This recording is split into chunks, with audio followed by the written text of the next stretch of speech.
Hi, my name is Kirk Mortensen, and this is my presentation on CSS Specificity. For a quick overview of what we're going to be looking at today, I'm first going to go over the definition of CSS Specificity. We'll look at the hierarchy and calculating hierarchy, sorting by order or cascade, inheritance, examples. I'll show you examples of these things. We'll do a quick summary, and then I'll show you some of the links and resources that I used to put this presentation together. So the definition of CSS specificity, I've got two of these from W3 Schools and MDM Web Docs. If there are two or more conflicting CSS rules that point to the same element, the browser follows some rules to determine which one is most specific and therefore wins out. From MDM Web Docs, specificity is the means by which browsers decide which CSS property values are the most relevant to an element and therefore will be applied. Specificity is based on the matching rules, which are composed of different sorts of CSS selectors. So there's a specificity hierarchy, and it's put into 4 different groups, and each of these groups are given a value. You have inline styles, IDs, classes and attributes, and pseudo classes, elements and pseudo elements. Inline styles, as we've seen, would happen in the HTML, and you see it simple like this, h1 style equals color blue. We're encouraged not to use these because it's kind of nice having everything in CSS so you can figure it out a little bit easier. If you're having to jump between things, it's not as easy. The second in the hierarchy are IDs, unique identifier for page elements such as hashtag navbar. Classes, attributes, and pseudo-classes are categories including classes, which would be a class, and pseudo-classes like hover and focus. Elements and pseudo-elements. This category includes element names and pseudo-elements such as h1div, colon before, colon after, which would be the pseudo-elements.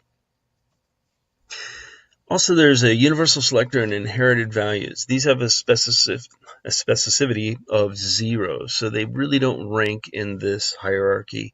They're at the bottom, and all these will be at a higher level than those. Calculating specificity hierarchy. Each category has a value, and the highest value has precedence. So if we look at inline styles, they have a 1 followed by 0, 0, 0. If you notice the commas are there, there's a reason for that. You can look at it as 1000 as being the highest level, but there is a little issue that I'll show you later on that doesn't quite lay out. So next would be IDs. That would be 0, 1, 0, 0. Classes and attributes and pseudo classes would be 0, 0, 1, 0. And elements and pseudo elements would be 0, 0, 1, which is the lowest, other than the universal selector and inherited values, which have a specificity of 0. When there are multiple elements, you can add their values. So if you have a class and let's say an A element and a pseudo class, you would have 0, 0, 2, 1. If you had an ID, you could see like this one, and an element span, you would have a 0, 1, 0, 1. Out on the web, I found a calculator, and it's kind of a neat little thing, and I'll show it to you right now. The calculator, as you can see, I've put a couple examples like we just had.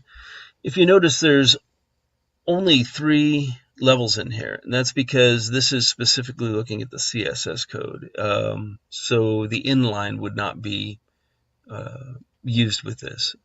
So you can see we have on this first one, I have an ID as of my ID, and that has a 1. The next one has my class here, and it is a class, so it has a 1, but in the classes column. which would be 0, 0, 1, 0. H1, which is an element, so you can see here it gets the 1. Now if we put some together, you can see how you can have two classes and an element here, or you can have an ID and an element here. Something a little more complex, you get one ID, one class, and two elements. Now I told you that you got to keep all these little separate, and this is why. So if you look at this last one, I put 22 divs together. So 22, if you were adding to 1,000, all of a sudden you'd have two classes instead of elements, but we don't. And another nice thing about this calculator is it will sort by specificity. So if we take all these that we put together and we click here, what we're going to see is this is our top one, this is our next one, here's the next, and as we go all the way down, you can see the div class. Even though it's 22, you would think, oh, well, maybe that should cap this, or it would be just under this, but it's not. It is actually on the bottom because it's just 22 elements and pseudo elements. So now that we've calculated specificity for the 4 groups, and we see what the hierarchy looks like, we have the question of what happens if specificity is equal. Once again, I pull something from W3 Schools, equal specificity. The latest rule counts. If the same rule is written twice into the external styled sheet, then the lower rule in the styled sheet is closer to the element to be styled and therefore will be applied. You can take a look at this as an example. If I have my class, and I'm coloring it red, it'll have a value of 0, 0, 1, 0.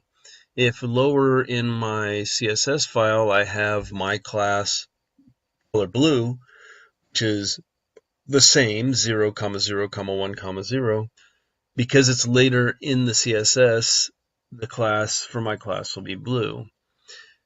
So this applies to any equivalent level of hierarchy.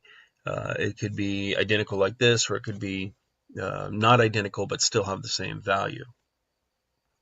The other thing I want to talk about is inheritance.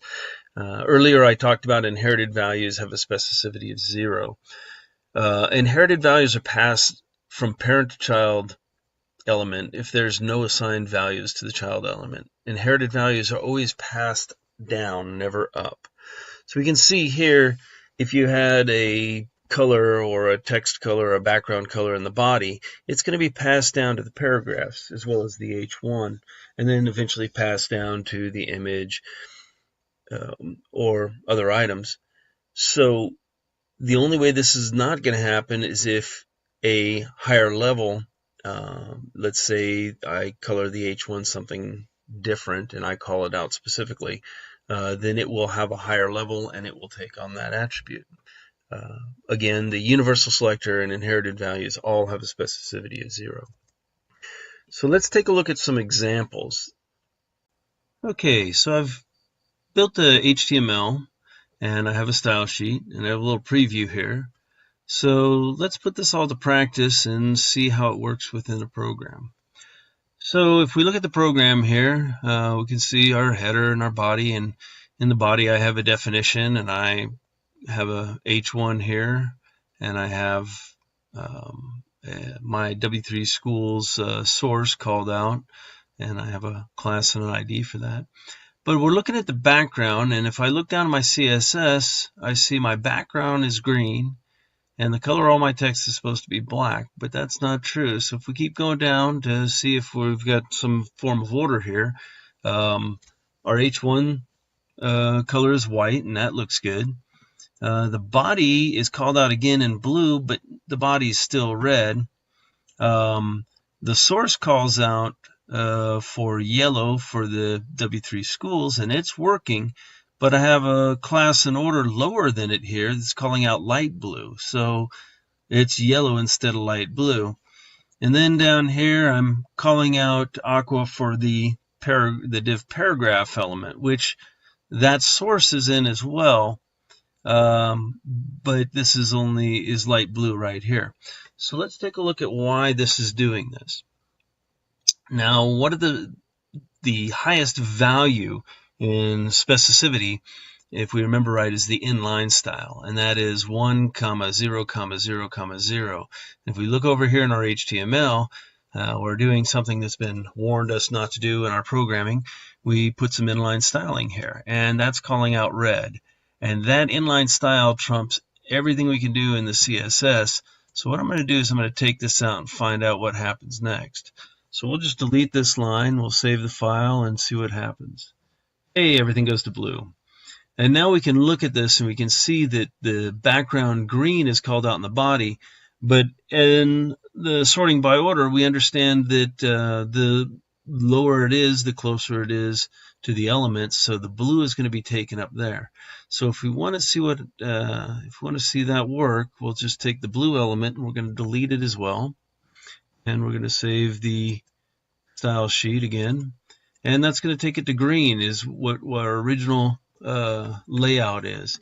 So we can see a little bit of how the hierarchy is working there in order and in value. Let's take a look at it again here. So we're going to look at the source of the style here, and this is an ID. But our class is below it, and that should be closer to the element, and it should be light blue. But what we need to do is we need to look at the specificity number. So if we look at ID, it's 0, 1, 0, 0, and that's calling out for a yellow. And even though this is after it, it's 0, 0, 1, 0, which is actually a lower value. So that is why we're yellow and not the light blue. So once again, if I pull out the higher level here and we save the style again, we're going to see what happens. And we're going to go to the light blue that it calls out here for.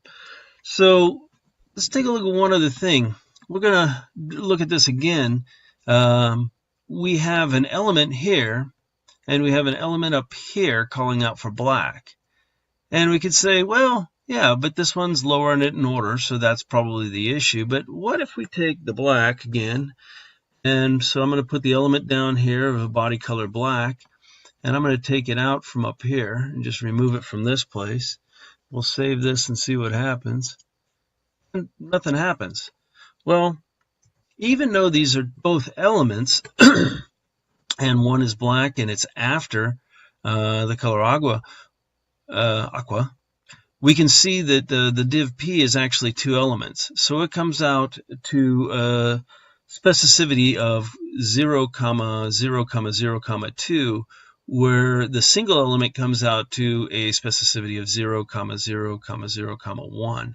If I take that out entirely, if I take the level 2 out, we'll see we wind up coming back to, I save it here, we're going to come back to the black. That was the original. And the other thing we can look at is inheritance, because right now we're calling out the W3 schools, which is currently in the body here. But the body we're calling out here to say all your text is black. Obviously, we have a higher value within this. It's not affecting this, but if we take this out as our last piece here and we delete it, we're going to have an example of hierarchy as to where everything that's called out within the body here right now is going to be black, even though that it's in a div and under a paragraph within that div.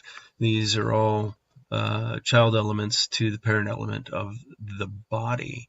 So let me just save that and make sure that's all the way it is. In conclusion, we've looked over the definition of CSS specificity. We've looked at hierarchy and those 4 groups, and we've seen how those 4 groups are calculated. And we've also looked at what happens when 2 of those values are equal and how CSS deals with that. We've taken a quick look at inheritance and how that works and how it relates to hierarchy, and I've shown you some examples in the HTML and style sheet that shows you how these things work in the program. I'd like to show you some links. These are the things that helped me put this presentation together. W3 Schools, an invaluable link for all things HTML, CSS, and various other languages. MDM Web Docs had a great article that helped me understand specificity a little bit better. CSS Tricks is a great website. This specific article I wasn't overly excited about, but I really like CSS Tricks and it's helped me out in the past. The Specificity Calculator, here's a link to it. Really handy little tool. I was glad I came across it. And I'd also like to put out the CSS Definitive Guide. This is a thick book by Eric A. Meyer and Estelle Whale. I've used this as my go-to guide to finding out when I have some confusion. It has all things CSS in it. With that, I hope this presentation clears up and gives you a better idea of how specificity works. If you have any questions, please contact me and ask me, and I hope I can answer them for you. And thank you very much for watching my video.